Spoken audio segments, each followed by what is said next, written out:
Hey guys, welcome you all to your own YouTube channel Banking Insights Bengali. আমি সৌরভ এবং আজ তোমাদের জন্য নিয়ে এসেছি ultimate mock test comparison video 2025 for bank exams. এখানে দেখো আমরা 6টা মক টেস্ট প্ল্যাটফর্মকে ইনক্লুড করেছি। এই 6টাই হচ্ছে সবথেকে মেজর মক টেস্ট প্ল্যাটফর্ম এবং বাকি যেগুলো আছে তাদের মধ্যে এখনো অনেক ইমপ্রুভমেন্টের রিকোয়ারমেন্ট আছে, সে কারণে সেগুলো আমি এখানে অ্যাড করিনি। সো দেখে নাও আমরা কোন কোন ক্রাইটেরিয়ার উপর আজকে যে কম্প্যারিজন ভিডিও সেটাকে নিয়ে এসেছি। প্রথমে হচ্ছে অ্যাফোর্ডেবিলিটি, কোনটার দাম কত বেশি, কোনটা কিরকম প্রাইস। তারপর হচ্ছে কমিউনিটি সাইজ, সেই পার্টিকুলার মক টেস্টের মধ্যে কতজন ক্যান্ডিডেট অ্যাকচুয়ালি বসছে। এখানে তুমি কি না নিজের যে কম্পিটিশন লেভেল সেটা জানতে পারবে। লেভেল অফ কোশ্চেন, কোন মক টেস্টের কিরকম কোশ্চেনের লেভেল থাকে। গুড ফর বিগিনার, মানে বিগিনার ফ্রেন্ডলি মক টেস্ট কোনগুলো হয়। গুড ফর মেন্স, মানে মেন্সের জন্য কোন মক টেস্টটা ভালো হবে। এবং তারপর তোমাদের আমি কিছু টিপস দেবো যে ক্ষেত্রে তুমি একটা মক টেস্ট থেকে বেস্ট তার যে বেনিফিট সেটাকে বের করে নিয়ে আসতে পারবে। এবং একটা তোমাদের আমি অলরাউন্ডার মক টেস্টের কথা বলবো, যেটা নিলে তোমার মোটামুটি যারা বাজেট দুটো মক টেস্ট অ্যাফোর্ড করতে পারবে না তাদের জন্য যে একটা মক টেস্ট বেস্ট হবে সেটার কথা আমি বলবো। এবং যে ডেডলি ডুয়েল কম্বিনেশন, ঠিক আছে, সবাই জানো যে দুটো মক টেস্ট কেন সবাই ইউজ করতে বলে সেটাও আমি তোমাদের বলছি। এবং যে ডেডলি ডুয়েল কম্বিনেশন, দুটো মক টেস্ট যদি ইউজ করো তাহলে কোন দুটো মক টেস্ট বেস্ট হতে চলেছে সেটাও কিন্তু আমি তোমাদের শেষে টিপসের এই সেকশনের মধ্যে গিয়ে বলে দেবো। So let's start the video. তো প্রথমেই দেখো অ্যাফোর্ডেবিলিটি র্যাঙ্কিং এর মধ্যে কিন্তু আমি আড্ডা 247কে সবার উপরে রেখেছি। মানে আড্ডা 247 এবং টেক্সটবুক এই দুটো অ্যাকচুয়ালি সবার উপরে আছে, কারণ তোমরা জানো যে এদের যে সাবস্ক্রিপশন ফিটা একটু তোমার মক টেস্টের ক্ষেত্রে একটু কম এবং সিঙ্গেল সাবস্ক্রিপশনে তুমি পুরো প্ল্যাটফর্মকে অ্যাক্সেস করতে পারো। টেক্সটবুককে তো ইন্ডিয়ার মধ্যে লিটারালি মক টেস্টের লেজেন্ড বলা হয়, কারণ এখানে তুমি প্রতিটা এক্সামকে অ্যাক্সেস করতে পারবে শুধু একটা সিঙ্গেল সাবস্ক্রিপশনের মধ্যে। তারপর হচ্ছে কোর ব্যাংকিং এর মধ্যে সবথেকে অ্যাফোর্ডেবল হচ্ছে এই দুটো, একটা হচ্ছে গাইডলি, একটা হচ্ছে প্র্যাকটিস মক। এগুলো সবই হচ্ছে তোমার 500-র মধ্যে চলে আসবে, ঠিক আছে। এবার এই মক টেস্টগুলোর মধ্যে কি হয় না, গাইডলি আর প্র্যাকটিস মকটা এই দুটো হচ্ছে কোর ব্যাংকিং এর জন্য। আর এখান থেকে আড্ডা টেক্সটবুকের মধ্যে কিন্তু তুমি আরো কিছু কিছু এক্সামকে অ্যাক্সেস করতে পারবে। টেক্সটবুকের ক্ষেত্রে তো প্রতিটা এক্সামকেই তুমি অ্যাক্সেস করতে পারবে। তো সেই জন্য এই চারটে মক টেস্ট সবথেকে বেশি হয়ে যায়, সস্তা হয়ে যায়। এবং অলিভ বোর্ড আর স্মার্ট কিটা এই দুটো হচ্ছে premium quality mock test, right. কারণ এখানে তুমি ইন্ডিভিজুয়াল এক্সামের জন্য ইন্ডিভিজুয়াল তোমাকে সাবস্ক্রিপশন নিতে হয় এবং সেখানেও প্রিলিমস মেন্স আলাদা করতে পারো। তারপর হচ্ছে যদি তুমি ওভারঅল পুরো মক টেস্ট প্ল্যাটফর্মটা যদি সাবস্ক্রিপশন নিতে চাও তাহলে সেক্ষেত্রে তোমাকে 1000-এর উপরও কিন্তু পে করতে হতে পারে। তো সেই কারণে এগুলো হচ্ছে একটু প্রিমিয়াম কোয়ালিটি মক টেস্ট। এবার প্রিমিয়াম তো তাদের কাজও আছে সেরকম। তো তোমার এগুলো কোন কোন জায়গায় তোমার অ্যাকচুয়ালি সব থেকে বেনিফিশিয়াল হবে সেটা কিন্তু আমি পরের স্লাইডে বলছি, তার জন্য ভিডিওটা অবশ্যই ভালো করে দেখো। আড্ডা টেক্সটবুকের মধ্যে যে সব থেকে বেশি ক্যান্ডিডেট আছে সেটা সবাই জানে, কারণ টেক্সটবুকটা হচ্ছে মানে প্রতিটা বিগিনার ফ্রেন্ডলি মকের প্রথম মক টেস্ট বলতে মানুষ টেক্সটবুকের নামই শোনে, ঠিক আছে। সো টেক্সটবুকের মধ্যে প্রচুর, এই দুটো প্ল্যাটফর্মের মধ্যে আড্ডা এবং টেক্সটবুকের মধ্যে প্রায় 8 থেকে 10 লাখের উপর ক্যান্ডিডেট এখানে আছে। কিন্তু এই দুটো প্ল্যাটফর্মের মেজর প্রবলেম হচ্ছে যে এখানে কোর ব্যাংকিং অ্যাসপাইরেন্ট কিন্তু কম।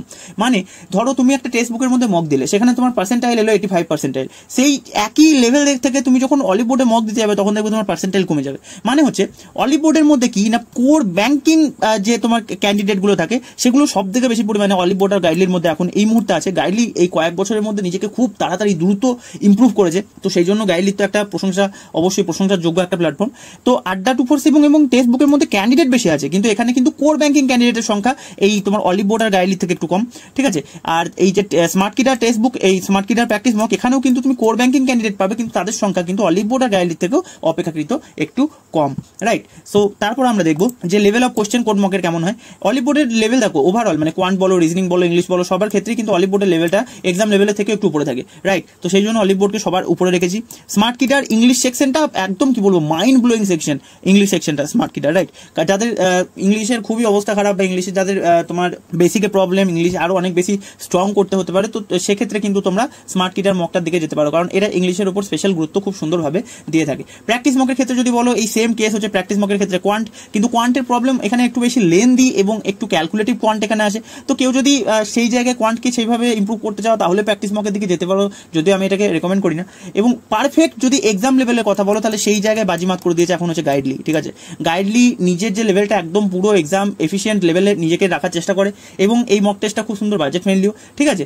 এবং তোমরা জানো যে আড্ডা 247 এবং টেক্সটবুক এই দুটো হচ্ছে কিন্তু অ্যাকচুয়াল এক্সাম লেভেলের থেকে একটু নিচেই এদের লেভেল থাকে, কিন্তু সেই জায়গায় কিন্তু টেক্সটবুক এবং আড্ডা 247 চেষ্টা করছে কন্টিনিউ, টেক্সটবুক তো চেষ্টা করছে নিজেকে কিন্তু ইমপ্রুভ করার, ঠিক আছে। কারণ বিগত বছরে আমি টেক্সটবুকের যে মকগুলো দেখেছি সেগুলো অলমোস্ট এক্সাম লেভেলকে টাচ করে যায়, কিন্তু তবু আমার কোথাও না কোথাও মনে হয়েছে যে এখানে এক্সামের থেকে লেভেল একটু কমই থাকে।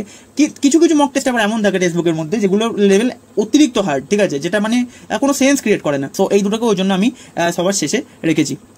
তারপর আমরা দেখবো বেস্ট ফর বিগিনার মানে হচ্ছে যে ধরো তুমি প্রথমে একটা স্মার্ট কিটার মক তুললে, ঠিক আছে, দিয়ে ইংলিশে তুমি একদম পুরো সেই 2 পেলে, ঠিক আছে, তাহলে তোমার মোটিভেশনটা ডাউন হবে। তো এই জন্য টেক্সট বুক আর আড্ডাকে আমি কেন বেস্ট ফর বিগিনার বলি, কারণ এখানে মোটিভেশন সেটা ডাউন হয় না, কারণ এখানে তোমার এক্সামের লেভেলটা মানে কোশ্চেনের লেভেলটা এক্সাম লেভেলের থেকে জাস্ট একটু নিচে থাকে বা এক্সাম লেভেলকে টাচ করে, খুব ডিফিকাল্ট লেভেলের কোশ্চেন এখানে থাকে না। তো সেই ক্ষেত্রে তুমি যদি এই দুটোকে অ্যাটেম্প করো তাহলে তোমার মোটিভেশনটা সবসময় হাই থাকে। এই দুটো বেস্ট মানে beginner friendly best mock test বলতে টেক্সট বুক আর আমি আড্ডাকেই মনে করি। গাইডলি আবার বলছি এটা হচ্ছে একদম পুরো এক্সাম লেভেলে প্লে করে এরা। আর যে প্র্যাকটিস মক আছে, প্র্যাকটিস মকের ওই যে বললাম কোয়ান্ট সেকশন বেশি টাফ, আর অলিভ বোর্ডের ক্ষেত্রে কিন্তু ইচ অ্যান্ড এভরি সেকশনই হচ্ছে তোমার এক্সাম লেভেলের থেকে একটু উপরে থাকে। স্মার্ট কিটাতে ইংলিশ সেকশনটা কিন্তু একটু হার্ড থাকে। তো সেই জন্য বিগিনার ফ্রেন্ডলি মক বলতে আমি এই তিনটেকেই তুমি বিগিনার ফ্রেন্ডলি মক বলতে পারো, কিন্তু গাইডলিটা হচ্ছে বেস্ট মক, ঠিক আছে। তারপর আমরা দেখে নেবো হচ্ছে যে best for mains preparation it's a no brainer, কারণ অলিভ বোর্ডের মতো মেন্সের কোশ্চেন আমি কোথাও দেখিনি। দারুণ কোয়ালিটি, একদম পারফেক্ট কোয়ালিটির মেন্সে দেয় এবং সেটার লেভেলটাও কিন্তু এক্সাম লেভেলের থেকে একটু উপরেই থাকে। তো অলিভ বোর্ড থেকে তোমরা মেন্সের প্র্যাকটিস ভালো করে গেলে তুমি মেন্সের যে পারফরমেন্স সেটা রিয়েল এক্সামে কিন্তু অবশ্যই ভালোভাবেই করতে পারবে সবসময়। সেই জন্য অলিভ বোর্ডকে আমি উপরে রেখেছি। তারপরে স্মার্ট কিটা, এই যে বললাম এই দুটো মক হচ্ছে প্রিমিয়াম কোয়ালিটি মক, এরা কিন্তু এক্সাম লেভেলের থেকে সবসময় একটু উপরে রাখার চেষ্টা করে। তারপর হচ্ছে গাইডলি, আবার পারফেক্ট এক্সাম লেভেল। প্র্যাকটিস মককে তারপর আমি গাইডলি নিচে রেখেছি এবং সবার শেষে কিন্তু আড্ডা 247 এবং টেক্সট বুককে সবার শেষে রেখেছি। তো মেন্সের জন্য কিন্তু বেস্ট হচ্ছে এই অলিভ বোর্ড এবং স্মার্ট কিটা, মানে মেনলি হচ্ছে অলিভ বোর্ডকে আমি সবসময় মেন্সের জন্য সব থেকে 100% বেশি প্রেফার করে থাকি।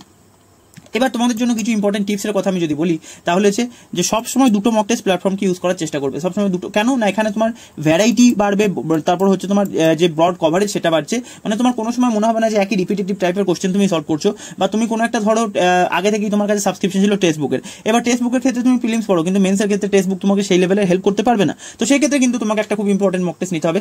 ডুয়েল কম্বিনেশনের মধ্যে বেস্ট কি হতে পারে সেটা আমি তোমাকে নেক্সট স্লাইডে বলছি, ঠিক আছে। তারপর হচ্ছে লাইভ মককে তোমরা অনেকে জানোই না, বা অনেকে লাইভ মক সম্পর্কে আইডিয়াই নেই, ঠিক আছে। অনেকে লাইভ মক দাও কিন্তু বেশিরভাগ ক্যান্ডিডেট কিন্তু লাইভ মকের দিকে যায় না। লাইভ মকটা খুব খুব খুব ইম্পর্টেন্ট একটা জিনিস, কারণ হচ্ছে লাইভ মকের মধ্যে প্রথম কথা হচ্ছে ছেলেপিলে কম আসে, কিন্তু যে ছেলেগুলো লাইভ মক দিতে আসে সেখানে সবসময় তুমি সব থেকে হাইপার অ্যাক্টিভ ছেলেদেরকে পাবে, কোর ব্যাংকিং বেস্ট ক্যান্ডিডেটদেরকে পাবে। সো সেখান থেকে তোমার কি হয় না, লাইভ মানে এখন এই মুহূর্তে তুমি কোন জায়গায় স্ট্যান্ড করছো সেই আইডিয়াটা তোমার লাইভ মক থেকে খুব সুন্দর আসে। তো লাইভ মক থেকে তুমি যদি তোমার পার্সেন্টাইল ভালো গেইন করতে পারো তার মানে জানবে যে তোমার প্রিপারেশন খুব হাই লেভেলে আছে, ঠিক আছে। এখানে কি না রিয়েল টাইম কম্পিটিশনটা তুমি জানতে পারো। তারপর হচ্ছে আর সেকশনাল মক টেস্ট, কোনো সময় সেকশনাল মক টেস্টকে তোমরা কিন্তু ইগনোর করবে না, কারণ তোমার কোনো পার্টিকুলার সেকশন উইক থাকলে সেই সেকশনটা তুমি সেকশনাল মক টেস্ট দিয়েই কিন্তু অ্যাকচুয়ালি স্ট্রং করবে। তো লাইভ মক টেস্ট এবং সেকশনাল মক টেস্ট এই দুটোই কিন্তু খুব ইম্পর্টেন্ট জিনিস হয়ে যায়। Always analyse your mock test. Mock test দেওয়া বা না দেওয়া একই হয়ে যাবে যদি তুমি মক টেস্ট দিয়ে অ্যানালাইজ না করো, কারণ অ্যানালাইজটাই হচ্ছে মেন। মক টেস্ট তুমি দাও কিসের জন্য? মক টেস্ট দাও তোমার উইক এরিয়াগুলোকে ফাইন্ড করার জন্য, টাইম প্রেশারের সাথে, এক্সামের এনভায়রনমেন্টের সাথে কোশ্চেন প্র্যাকটিস করার জন্য, রাইট। তাহলে তোমার যদি উইক এরিয়াগুলো তুমি যদি না জানো তাহলে মক টেস্ট দিয়ে কোনো লাভ নেই। আর উইক এরিয়া তুমি কখন জানতে পারবে? যখন তোমার মক দেওয়ার পর সেই পার্টিকুলার মকটা তুমি খুব ভালো করে অ্যানালাইজ করবে, যে কোশ্চেনগুলো তুমি সলভ করতে পারোনি সেই কোশ্চেনগুলো তুমি রিসলভ করবে। তারপর হচ্ছে তোমার কোন কোশ্চেনে তোমার বেশি টাইম লেগেছে সেগুলোকে ফাইন্ড আউট করবে, সেগুলোকে বেশি বেশি প্র্যাকটিস করবে।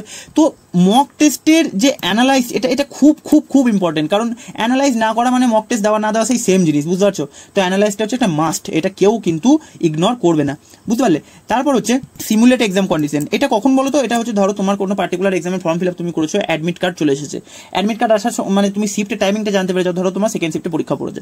সেকেন্ড শিফটে যদি পরীক্ষা পড়ে তার মানে তোমার 10টা থেকে পরীক্ষা হবে। তো সেক্ষেত্রে কিন্তু তোমাকে ডেলি যে মকটা দেবে সেটা একদম পার্টিকুলার কিন্তু ওই 10 AM এর সময় একদম একটা এক্সামের সিমুলেটিং একটা এনভায়রনমেন্ট ক্রিয়েট করবে এবং তারপরে সেখানে কিন্তু সেই মক টেস্টটা দেবে। মানে হচ্ছে ধরো তোমার ফোন আছে, ফোনের মধ্যে তোমার হালকা করে একটা সেই যেগুলোকে এক্সাম হল নয়েজ বলে, ইউটিউবের মধ্যে সার্চ করলে পেয়ে যাবে, সেই ধরনের কিছু একটা পাশে চালিয়ে দিলে, ঠিক আছে, একদম তোমার এক্সামের এনভায়রনমেন্ট ক্রিয়েট হবে এবং তার মধ্যে থেকে তোমার মাউসের একটু সেন্সিটিভিটিটাকে কমিয়ে দিলে। তো এই সব টিপসগুলোকে তুমি ইউজ করতে পারো এবং এক্সামের একদম পারফেক্ট। দেখো A4 সাইজের পেজ নিলে কোনো খাতার মধ্যে তুমি রাফ ওয়ার্ক করবে না, A4 সাইজের পেজ বা কোনো খাতার পেজ ছিঁড়ে নিয়ে সেখান থেকে তুমি রাফ ওয়ার্ক করছো।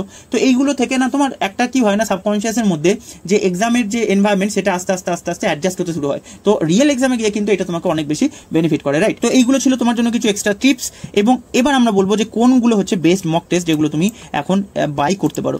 সো দেখো, যদি কেউ বলো যে দাদা আমার কাছে দুটো মক টেস্ট কেনার মতো বাজেট নেই, আমার অ্যাকচুয়ালি বাজেট টাইট, আমি PDF থেকে প্র্যাকটিস করে নিজে সলভ করে নেবো কোশ্চেন, শুধু আমাকে একটা মক টেস্ট বলো যেখান থেকে আমি মোটামুটি সমস্ত কিছু কমপ্লিট করে ফেলবো, তো তার জন্য গোটেড সিরিজ হচ্ছে গাইডলি, ঠিক আছে। গাইডলি হচ্ছে বাজেট মানে খুব বেশি দামও এর নয় কিন্তু, আর এর যে এক্সাম এই যে তোমাকে বারবার আমি বললাম যে কতবার বললাম তা ঠিক নেই, যে এটা একদম এক্সাম রেলিভেন্ট কন্টেন্ট কিন্তু গাইডলি এখন তোমাকে প্রোভাইড করে। তো চোখ বন্ধ করে তুমি গাইডলি কিনে নিতে পারো, কোনো প্রবলেমে পড়তে তোমাকে হবে না। এবং প্র্যাকটিস তো তুমি পিডিএফ থেকে করছোই, তো সেখান থেকে কিন্তু তোমার অনেক কাজ হয়ে যাবে, ঠিক আছে। এইবার যারা ধরো ডেডলি ডুয়েল কম্বিনেশনের কথা আমাকে জিজ্ঞেস করছিলে, দেখো ডেডলি ডুয়েল কম্বিনেশন মানে হচ্ছে যে দুটো মক টেস্ট তুমি একবার যদি নিয়ে নিতে পারো তাহলে তোমার আর কিছুই দরকার পড়বে না, সেটা হচ্ছে গাইডলি আর অলিভ বোর্ড। অলিভ বোর্ড কেন না, olive board is for mains, ঠিক আছে, কারণ গাইডলি আমার মনে হয় যে মেন্স লেভেল অলিভ বোর্ডের মতো তোমাকে প্রোভাইড করতে পারবে না। তো মেন্সের জন্য অলিভ বোর্ড এবং বাকি সমস্ত কিছুর জন্য গাইডলি, ঠিক আছে। তো গাইডলি আর অলিভ বোর্ড এই দুটো হচ্ছে deadly dual combination for bank exams 2025। তো এই দুটোকে তুমি নিয়ে নিলে তোমার আর মক টেস্টের কোনো চিন্তা নেই। কিন্তু এবার অনেকে কিরকম বলবে, না দেখো দাদা আমার কাছে অলিভ বোর্ড কেনার মতো তো টাকা নেই, ঠিক আছে, অলিভ বোর্ডের বাজেট অনেক হাই, তো আমি এক কাজ করো আমাকে একটু বাজেট ফ্রেন্ডলি অপশন বলে দাও। তো তুমি টেক্সট বুক এবং গাইডলির ক্ষেত্রে যেতে পারো। সেক্ষেত্রে কেন বলছি, কারণ টেক্সট বুক দেখো আবার অনেকজন কিরকম থাকে বলতো, ভার্সিটাইল ক্যান্ডিডেট থাকে। ভার্সিটাইল ক্যান্ডিডেট মানে হচ্ছে সে শুধুমাত্র ব্যাংকিং দিচ্ছে, ঠিক আছে, ব্যাংকের প্রিপারেশন তার অলরেডি অনেকটা ওভার হয়ে আছে। তো সেক্ষেত্রে সে ধরো এসএসসি সিজিএল এর ফর্ম ফিল আপ চলছে, তো সিজিএল এক্সামটা হয়তো দিতে চাইছে, তো সেক্ষেত্রে তাকে তো কিছু মক দিতে হবে। তো সেক্ষেত্রে কিন্তু এই টেক্সট বুকটা অনেক বেশি হেল্পফুল হবে। সো এটা হচ্ছে budget friendly option, text book plus গাইডলি। আর যাদের বাজেটের কোনো প্রবলেম নেই তারা কিন্তু টেক্সট বুক প্লাস অলিভ বোর্ডের দিকে যেতে পারো, ঠিক আছে। কিন্তু ব্যাংকিং এর ক্ষেত্রে কোর ব্যাংকিং অ্যাসপারেন্ট যারা আছো তাদের ক্ষেত্রে বেস্ট অপশন হচ্ছে গাইডলি প্লাস অলিভ বোর্ড, বুঝতে পারলে। তো এইটাই ছিল আজকের ভিডিও। এবং দেখো তোমাদের একটা খুব ইম্পর্টেন্ট কথা আমি বলি, এই যে তোমাকে 6টা মক টেস্ট প্ল্যাটফর্মে আমি কথা বলছি, গাইডলি হয়ে গেল, অলিভ বোর্ড হয়ে গেল, টেক্সট বুক, স্মার্ট কিটা হয়ে গেল। স্মার্ট কিটার ইন্টারফেসটা, অ্যানালাইসিসের যে ইন্টারফেসটা আমার খুব ভালো লাগে, ঠিক আছে, প্রতিটা জিনিস একদম ডিটেলে এরা প্রোভাইড করে। আড্ডা 247 হয়ে গেল, তারপরে প্র্যাকটিস মক হয়ে গেল, প্র্যাকটিস মকের কুইজ সেকশনটা, ঠিক আছে। তোমার লাইভ মকের যে কথাগুলো বলছিলাম সেটাও তোমাকে একটু বলে দিই। লাইভ মক হচ্ছে অলিভ বোর্ড, গাইডলি আর প্র্যাকটিস মকের মধ্যে খুব সুন্দর লাইভ মক এটা প্রোভাইড করে। তো লাইভ মকগুলো কিন্তু অ্যাটেন্ড করবে। স্মার্ট কিটাও কিন্তু এখন লাইভ মকের যে সেকশনটা সেটাকে ইম্প্রুভ করতে শুরু করে দিয়েছে। কিন্তু এই সবগুলোতে কি হয় না, বেশি পরিমাণে সংখ্যায় ছেলেপিলে লাইভ মক অ্যাটেন্ড করে না। সব থেকে বেশি ছেলে যেগুলো লাইভ মক অ্যাটেন্ড করে থাকে সেটা হচ্ছে অলিভ বোর্ড, গাইডলি এবং প্র্যাকটিস মকের মধ্যে। তো এখান থেকে গিয়ে কিন্তু অবশ্যই তোমরা তোমার লাইভ মকগুলোকে অ্যাটেন্ড অবশ্যই করবে, ঠিক আছে। যেটা তোমাদের বলছিলাম, এই 6টা মক টেস্ট প্ল্যাটফর্মই কিন্তু খুব ভালো। আমি এমন অনেক ছেলে তোমার ক্যান্ডিডেট দেখেছি যারা কিন্তু টেক্সট বুক থেকে মক দিয়ে এক্সাম ক্লিয়ার করে দিয়েছে, বুঝতে পারছো। তো ব্যাপার হচ্ছে যে পুরো জিনিসটা নির্ভর করছে তোমার প্র্যাকটিস আর তোমার কনসেপ্টের উপর। মক টেস্ট হচ্ছে শুধু একটা টুল যেটা দিয়ে তুমি অ্যাকচুয়াল এক্সাম এনভায়রনমেন্ট ক্রিয়েট করে সেখানে তোমার টাইম প্রেশারের সাথে তোমার একটা হ্যাবিট ক্রিয়েট করতে পারবে। এবং তার সাথে সাথে কি হবে না, তোমার যে উইক টপিক সেগুলোকে তুমি ফাইন্ড আউট করতে পারবে, ঠিক আছে। তো মক টেস্ট একটা টুল, যে ভালো ক্যান্ডিডেট, যার ক্লিয়ার ব্রেন, যে কনসেপ্ট যার খুব ভালো ক্লিয়ার হয়ে আছে, সে কিন্তু যে কোনো মক টেস্ট প্ল্যাটফর্ম থেকেই পড়ে কিন্তু নিজের এক্সাম ক্লিয়ার করতে পারে, ঠিক আছে। সো এটা আমি কেন বলছি, যে ধরো কারো কাছে গাইডলি বা অলিভ বোর্ড দুটোই নেই, তার কাছে ধরো প্র্যাকটিস মক আছে বা স্মার্ট কিটা আছে, সো এতে ডিমোটিভেটেড হওয়ার কিছু নেই। এগুলো থেকেও তুমি সুন্দর করে মক দাও, অ্যানালাইজ করো, পিডিএফ থেকে কোশ্চেন প্র্যাকটিস করো, মক টেস্টগুলো ভালো করে দাও, কোনো প্রবলেম নেই, ঠিক আছে। কি জিনিস মাথায় রাখবো, লাইভ মক টেস্টগুলোকে অ্যাটেন্ড করবো, ঠিক আছে। এবং তোমাদের আরেকটা প্রো টিপ কি না, প্রতিটা মক টেস্টের প্ল্যাটফর্মের মধ্যে দেখবে কিছু ফ্রি মক টেস্ট থাকে, সেগুলোকে কিন্তু তোমরা টাইমলি দিয়ে রাখবে, ঠিক আছে। কারণ সেগুলো ফ্রি মক টেস্ট থাকে এবং সেখানে দেখবে ক্যান্ডিডেটের সংখ্যা প্রচুর বেশি থাকে। কারণ সেই সব মক টেস্টগুলো কি না, জাস্ট একজন লগ ইন করে গিয়ে একটু চেক করে এলো যে এই প্ল্যাটফর্মের মধ্যে মক টেস্ট কেমন। তো ওই যে মক টেস্টগুলো আছে ওইগুলো কিন্তু সবাই মিলে অবশ্যই কমপ্লিট করে রাখবে। আজকের জন্য এতটাই। ভিডিওর কন্টেন্ট যদি তোমাদের ভালো লেগে থাকে তাহলে অবশ্যই চ্যানেলটাকে সাবস্ক্রাইব করে দিও। Bye for today.